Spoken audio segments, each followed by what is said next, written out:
Après, il me regarde, il me fait ah non, non, le mec. Bonjour, la télévision est notre passion et aujourd'hui voici le 226e TV 168.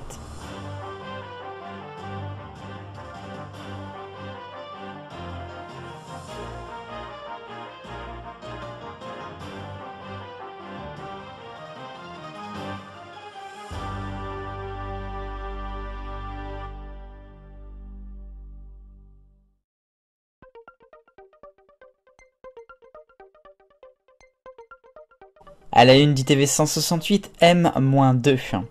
Et oui, dans 2 mois, le dimanche 19 décembre prochain à 16h, aura lieu en France, à Paris, l'Eurovision Junior, le concours qui sera organisé sur la scène musicale, aka l'île de Colyoko.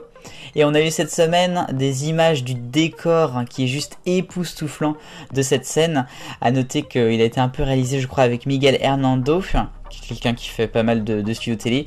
Cette scène donc qui est là pour rappeler à la fois la ville de Paris, la ville lumière, et puis les lumières par rapport à Noël. Bref, on sera en plein dans le thème et ça va être génialissime. À noter qu'on a eu une deuxième info cette semaine puisque on connaît le nom et le visage du candidat français à cette Eurovision Junior, peut-être pour gagner une deuxième fois après Valentina, après tous les Polonais l'ont bien fait. Tic Tac, c'est le nom de la chanson d'Enzo. Enzo, c'est un candidat de The Voice il y a un an maintenant, il avait été je crois en finale. Et bien Enzo va représenter l'Eurovision en 2021 pour la France, avec donc sa chanson Tic Tac. Moi je l'aime bien, vous pourrez l'écouter, elle est disponible partout, il y aura un clip très bientôt. Elle est pas mal, elle est un peu entraînante, ça fait un peu du Paris du 19e, et puis en même temps il y a des choses qui rappellent Bim Bam Toi de Carla. C'est pas mal, après ce qu'on va gagner une deuxième fois, ça, oh là là.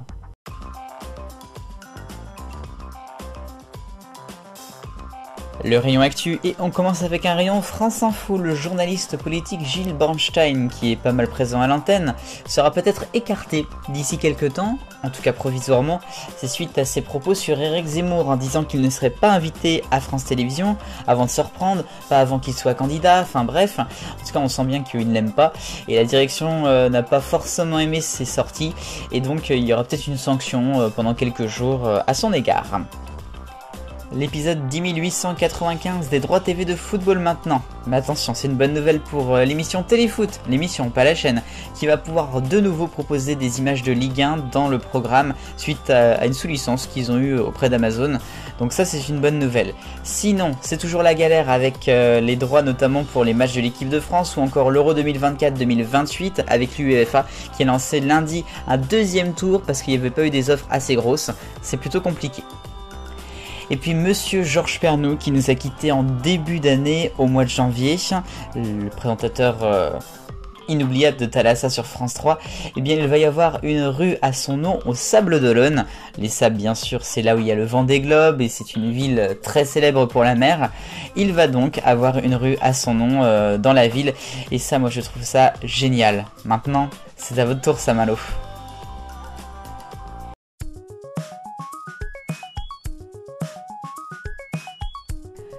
L'arc-en-ciel des audiences et on commence avec le rouge sur M6, le film Le Petit Nicolas qui n'est qu'à 1 200 000 samedi dernier. On continue en orange avec un film également, c'est sur France 3 vendredi, Inside Man, l'homme de l'intérieur, aussi 1 200 000. Et puis en jaune, je vous propose le prime time du comique préféré des Français sur France 2, c'est samedi dernier, qui a fait un score un peu plus moyen on va dire. La France, un incroyable talent pour son retour mardi est en vert sur M6 avec plus de 2 millions, c'est pas mal du tout. On a du bleu clair, n'oubliez pas les paroles, c'était le même soir mais en accès sur France 2 qui a battu je crois son record de saison, notamment en PDM.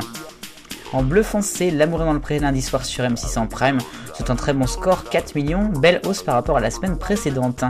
Et puis en violet sur France 2, incroyable, Capitaine Marlowe qui est toujours à son 6 millions, c'est juste dingue.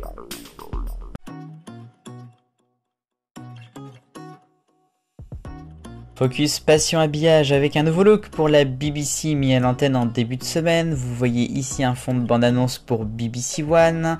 Et puis il y a également des nouveaux aidants. Vous voyez ici au bord de la mer. Bon, mon avis, c'est que c'est beaucoup d'argent pour pas grand-chose. On a une grande modernisation. La BBC maintenant veut vraiment révolutionner avec cette police qui change un petit peu et qui pourrait rappeler d'ailleurs celle de France Télévisions. on a quand même pas mal de controverses, hein. Ça plaît pas à tout le monde, il y a pas mal de critiques. À noter que BBC News par exemple ne change pas pour le moment, c'est juste les grandes chaînes et puis ce qu'il y a sur internet. Mais on reste dans la contrainte du logo fermé, des 3 carrés, et ça a posé problème.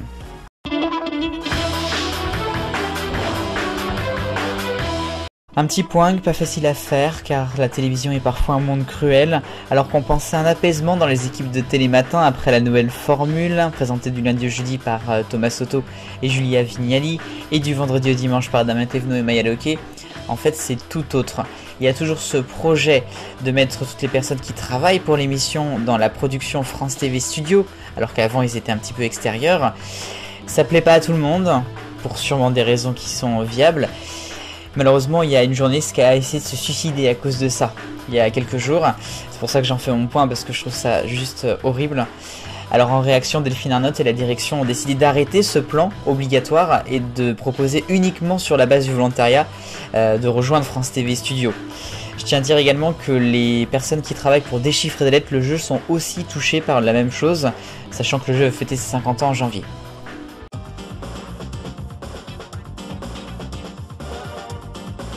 La question 168. Alors Jarry, plus TF1 ou plus France 2? Vous m'avez répondu en très grande majorité plus TF1, avec derrière et à égalité mais très très bas France 2, les deux et aucune. Merci pour vos votes. La nouvelle question cette semaine, on en parlait dans le Passion Habillage, les nouveaux habillages de la BBC, BBC One, BBC Two, réussis ou ratés? Vous pouvez voter, le lien dans la description, merci beaucoup.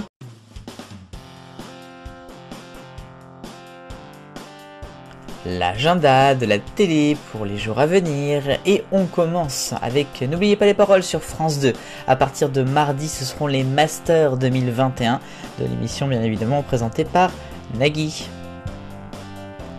Ce vendredi en prime time sur M6, ce sera le dernier épisode inédit de la 18e saison de NCIS, il y a de plus en plus de saisons tiens. Et puis samedi sur TF1 et pour les 2 autres samedis également, ce seront des soirées spéciales Star Academy les 20 ans. Comment faire vraiment beaucoup trop. Voilà pour le TV 168 de ce dimanche 24 octobre. Je vous retrouve bien sûr mardi, jeudi et samedi pour de nouvelles vidéos. Et je vous souhaite une très bonne semaine et de bonnes vacances si vous avez la chance d'en avoir. Vive le bonheur, on est tous des millions de copains. Salut!